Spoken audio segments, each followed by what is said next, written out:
उनका बताया भविष्य कभी गलत नहीं होता। और फिर जब सफलता की कोई गुंजाइश ही नहीं है तो फिर क्या मतलब इतनी मेहनत करने से? फर्क पड़ता है और वो फर्क है कोशिश का। निरंतर कोशिश और आलस्य का त्याग सफलता की कुंजी है। कोशिश तो करनी ही होगी, कर्म तो करना पड़ेगा।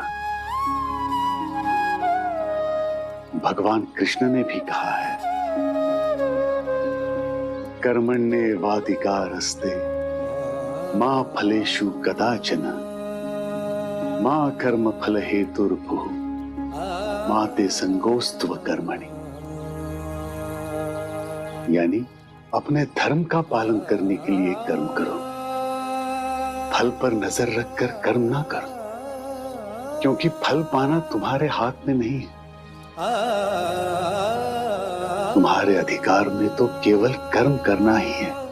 लेकिन अगर कर्म ही छोड़ दोगे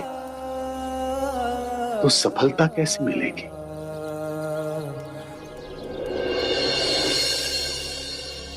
बाबू,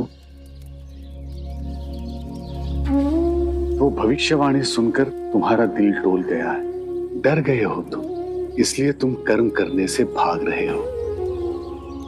लेकिन अब भी कुछ नहीं बिगड़ा है। हमारा भविष्य जितना हाथों की रेखाओं पर निर्भर करता है, उससे कहीं ज्यादा हाथ की कलाई पर निर्भर करता है। निरंतर अभ्यास से हम न सिर्फ अपने हाथ की रेखाओं को, बल्कि अपनी जिंदगी की दशा और दिशा को भी बदल सकते हैं।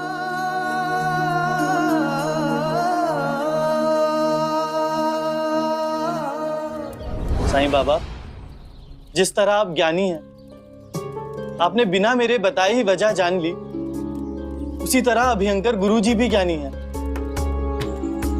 उनका कहा हमेशा सच होता है और इस बार भी होगा। ना ये मेरा डर है, ना कर्म से पलायन, बल्कि मैंने अपनी नियति स्वीकार ली है। मुझे तो ये परीक्षा की सारी गतिविधि ही क्लेशदायक लग रही है।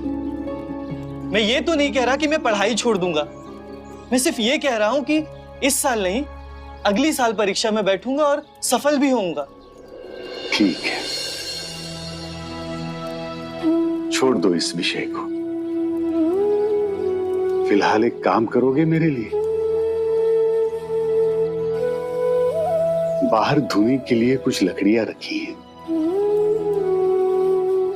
उनमें से सबसे मोटी लकड़ी तुम्हें जो लगे उसे ले आओ।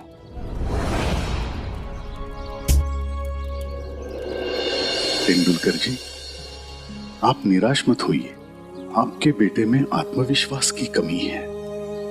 वो बहुत जल्द डर जाता है, कोशिश छोड़ देता है। उसके मन में वो भविष्यवाणी बैठ गई है, उसे बाहर निकालने की जरूरत है।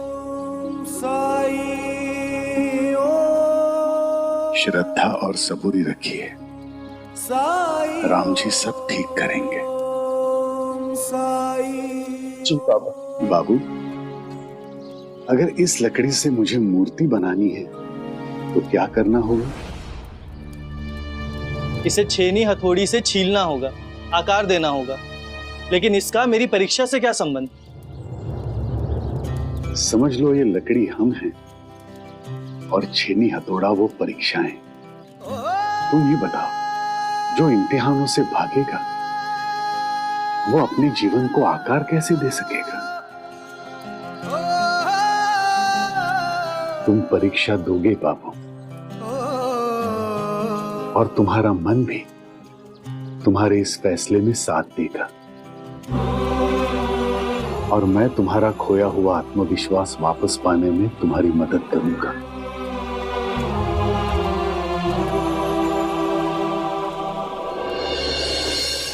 तेंदुलकर जी, आप सब धर्मशाला जाकर विश्राम कीजिए और शाम को बाबू को अकेले द्वारकामाई भेज दीजिएगा। जो आ गया बाबा, चलता हूं। आप अपना समय बर्बाद कर रहे हैं। आप चाहे कुछ भी कर लीजिए, पर सच ये है कि मेरा सफल होना नामुमकिन। क्या मुमकिन, क्या नामुमकिन? अल्लाह मालिक।